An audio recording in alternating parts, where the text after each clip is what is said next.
Ekev Tishmeun. If you follow, if you listen, because of you listening, Ekev means ba'avur. Because of you listening and you do mitzvot, then you get all the berachot. Ekev comes from the same word as keva, right? Ekev ayin kuf bet is keva. Kuf bet ayin is a kviyut, is something that is, how do you say kviyut in English? Established. Yeah. Something that is established. Stop. Yeah, very good. So says the Chachamim, if you establish the learning of Torah, you establish the Wednesday night shiur, our Wednesday night shiur also, and the Wednesday night Benedict shiur, if we re-establish it, if we establish the shiur, if we establish a kviyut of learning Torah daily in our lives, then we're going to get all the berachot. The story, I said this Monday night, so that I apologize if you hear the story again. But then I have another story also. Two stories, and with this will end. Talking about how chashuv, the kviyut of learning the Torah is. There was I think I heard this from Rabbi Messod. I think I saw it also quoted in the Anafet Zavot by Chamavat Yosef on Pirkei Avot.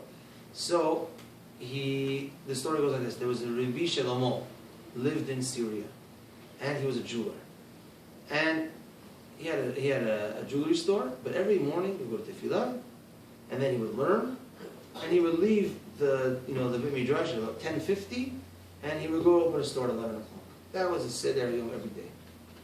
One day, he was walking to shul in the morning, 6:30 in the morning, or 10 to 8, whatever it was. So, 10 to 9, so he's walking to shul, and an Arab guy comes to him. He says, "You're the jeweler from that." He says, "Yeah." He says, "Come, I have a nice jewel. I want to make business with you. I'll tell you the truth. Come to my store at 11, and then we'll talk. I have to go to shul, and I'm walking. I'm going to be late." He says, "I'm only here on vacation. I'm only here for a certain amount of time. I'm not going to be here long. Please, let's do the deal now, quick." And he said, "No, I'm sorry, I can't." He says, "Look," he takes off his hat, his turban. He goes inside his turban, hidden in there, and he's chosen the jewel. He takes the jewel out of his hat, and he shows him, look at this. You're going to give up on this? He says, "Well, that's really nice, but I'm sorry." 11 o'clock. He says, "Well, I'm leaving." He says, "Okay, that's it. You're leaving? Sorry." Right? So, that's it. He goes to tefillah, he goes to learn, and then on his way back, back to the store, he sees beside the local hotel a big commotion, a lot of people hanging around there, whatever. He asks somebody, "What's going on over there? Everything okay?" He says, "There was an Arab guy that he was supposed to." Well, everybody was Arabs over there, Syria, whatever. There's a guy there's a guy that he was on his way traveling. All of a sudden he got a heart attack and he died. Oh. So I said, "So what's the commotion? He died, He says, "Well, they're going to bury him now, but they're doing garage sale, all his belongings." The owner of the hotel says, "Well, this guy, he died in my hotel. So he starts selling his pants, selling his shirt, and selling different, So they did an auction, and now they sell the pants for $3, $7. Now they go for the hat. So one guy says $5, one guy says $7, and now this Jewish guy says, this $15. Everybody looks at it. The rich guy came, the used hat. He said 15 once, 15 twice, 15. He goes home, he opens it up, and he finds the jewel. Kadosh Baruch Hu, he had his kiviyut, and Kadosh Baruch Hu helped him out. There's another story that I heard. I don't know. No? So you gotta kiviyut. First you have to develop the kiviyut. I'm gonna go downtown real good. Yeah. If you see those guys with the turbans, ask them, "Can I have your hat? I'll buy it off you $15." So now there's another story. There's a grandfather, I think it was in Yerushalayim, true story, that the way I heard it goes as follows. There was a grandfather in Yerushalayim. Every Thursday night, he would have his grandchildren over, and they would learn the Chumash Parashat. It was such ta'anug for him and his grandchildren. Every Thursday night, he would tell his kids to bring their kids. you give them candies, give them things, and they would learn the Parashat Hashavua. One Thursday night, and they weren't such a family of means.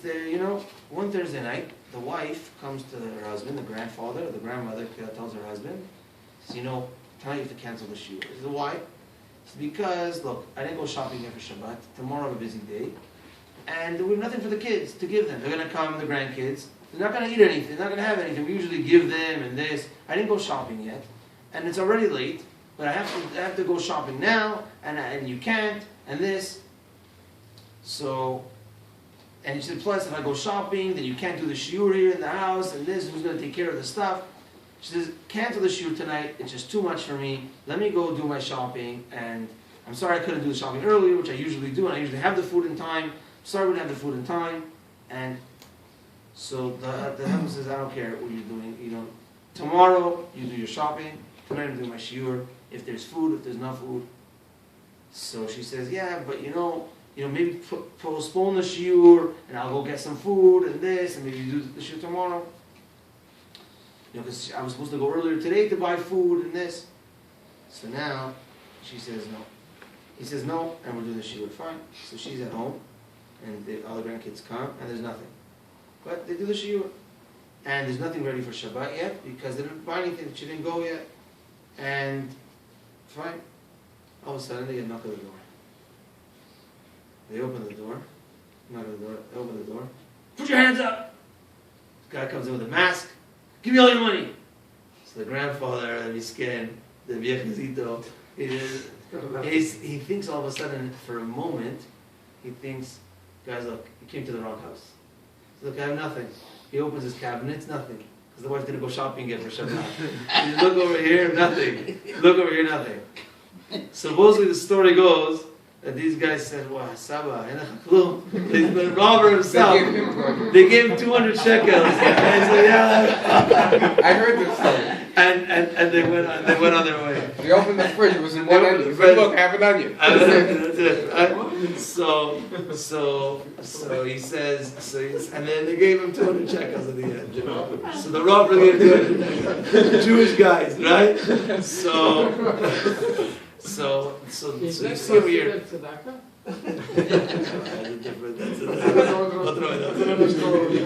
now you see the kiviyut. He has kiviyut. He told the wife to push it off. Don't do the shopping now. There's a kiviyut of learning. Then the beracha will come. Bezrat Hashem, we continue to have a kiviyut. The mitzvah of learning Torah in the day and the night. We have to have a set time in the day and a set time at night to learn Torah. Bezrat Hashem, may we have a set time during the day and the night, every day and every night. Baruch Hu will give us many jewels. And sometimes those jewels are not in the physical form, they're in the form of our children. So this is the physical form, so it's in the form of mitzvot. Gives the opportunity to do many mitzvot. And Bezrat Hashem, Baruch Hu will shower us with all the berachot. Amen. Amen. Rabbi Messod Azulay, שנאמר, אדוני חפץ זמן צדקו, ידיד תורה וידיד